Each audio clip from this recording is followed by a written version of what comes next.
আসসালামু আলাইকুম। Greenland agro farm 2025 স্বাগতম। দর্শক, এই দেখেন আজকে নিয়ে আসলাম আমার শশা বাগানে নিয়ে আসলাম।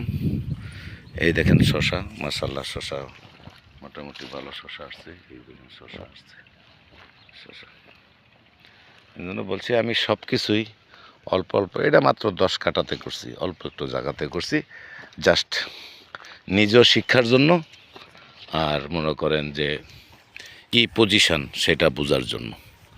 জমি তো অনেক নিয়ে নিছি, তো এখন সব করলে তো হবে না, বুঝতে হবে। তো বোঝার জন্য আস্তে আস্তে আস্তে আস্তে সব কিছুই টুকটাক টুকটাক করে আগাইতেছি ইনশাল্লাহ।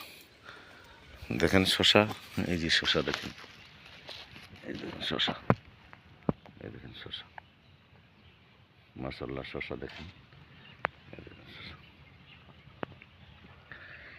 তো এই জন্য বলছি যে কৃষির অহংকারের বিষয়, কৃষিকাজ লজ্জার বিষয় না, কৃষিকাজ অহংকার। যে যেদিকে পারেন আসেন, সবাই টুকটাক করে করতে পারেন ইনশাল্লাহ।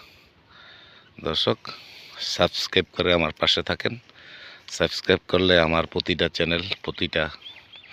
আমার চ্যানেলের প্রতিটা ভিডিও আপনার নোটিফিকেশনে চলে যাবে, দেখতে পারবেন। দেখতে থাকেন আমি কীভাবে করতেছি, কি করতেছি, সব আস্তে আস্তে দেখবেন। এই হলো শশা বাগান।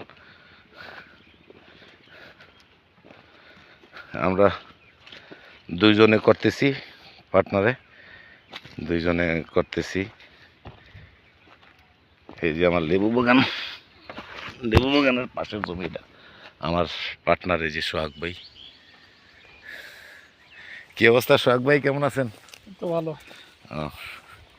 তো লেবু গাছে কি সার দিচ্ছেন এখন?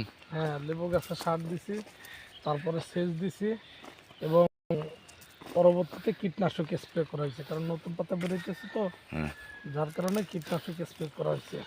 20 দিন পর পর কীটনাশক এখন দিতে হবে।